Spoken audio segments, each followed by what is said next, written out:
condition of coplanarity of two lines.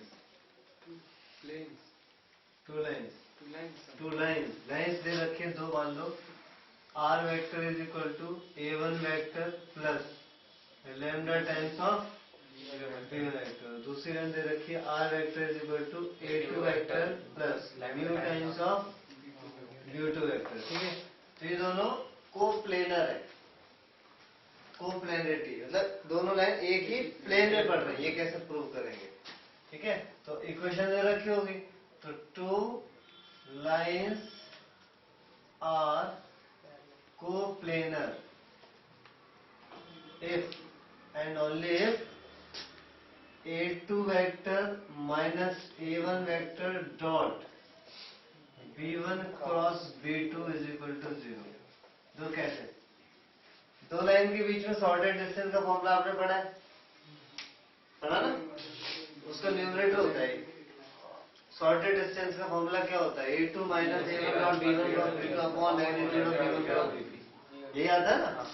अब इसे numerator 0 करा है, क्यों भाई? अगर दो लाइन कोप्लेनर है तो उनका कोप्लेनर है और वो नॉन इंटरसेक्टिंग है। ये फॉर्मूला किसके लिए था? नॉन इंटरसेक्टिंग के लिए। अगर स्पेस में है नॉन इंटरसेक्टिंग लाइन तो डिस्टेंस निकल आएगा, और ये नॉन इंटरसेक्टिंग लाइन अगर एक प्लेन पे पड़ रही है तो ये आगे जाके इंटरसेक्ट कर देगी। ऐसे है तो इंटरसेक्ट नहीं करेंगी, तो दोनों एक ही प्लेन पे ड्रॉ कर दोगे तो इंटरसेक्ट करेंगे, यानी इनके बीच में शॉर्टेड डिस्टेंस क्या आएगा? 0। तो शॉर्टेड डिस्टेंस 0 करने से फॉर्मूला बना है। तो आप लोगों को जरूरत थोड़ी है, कोप्लेनर का मतलब तो एक प्लेन पे पढ़ना होता है, तो एक प्लेन पे तो दो पैरेलल वाली भी पड़ी होंगी, उनके बीच का डिस्टेंस तो 0 नहीं होगा। ठीक है, उनके बीच का डिस्टेंस 0 नहीं होगा और उनके डायरेक्शन वेक्टर का क्रॉस प्रोडक्ट तो 0 होगा, पैरेलल है ना? तो दो पैरेलल वेक्टर का क्रॉस प्रोडक्ट क्या होगा?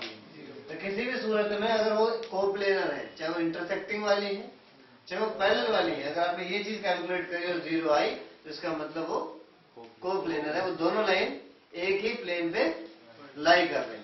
ठीक है, आ देखो distance of a plane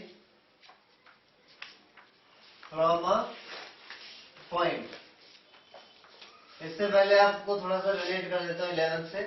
11th में हमने एक फॉर्मूला पढ़ा था, मान लो कोई P पॉइंट है, उसके कोऑर्डिनेट दिए x1 y1, उसका परपेंडिकुलर डिस्टेंस आप निकालते थे एक लाइन से, और लाइन की इक्वेशन होती थी ax plus by plus c is equal to 0।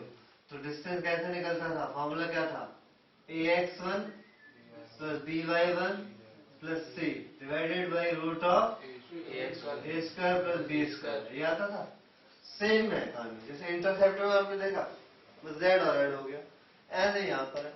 मान लो एक पॉइंट है कोई, और पॉइंट में स्पेस है तो 3 कोऑर्डिनेट होंगे x1 y1 z1, और प्लेन की इक्वेशन दे रखी होगी, उससे परपेंडिकुलर डिस्टेंस निकालना है। प्लेन की इक्वेशन में 3 चीजें होंगी, ax by plus cz plus d बराबर 0। तो बताओ क्या होगा परपेंडिकुलर डिस्टेंस?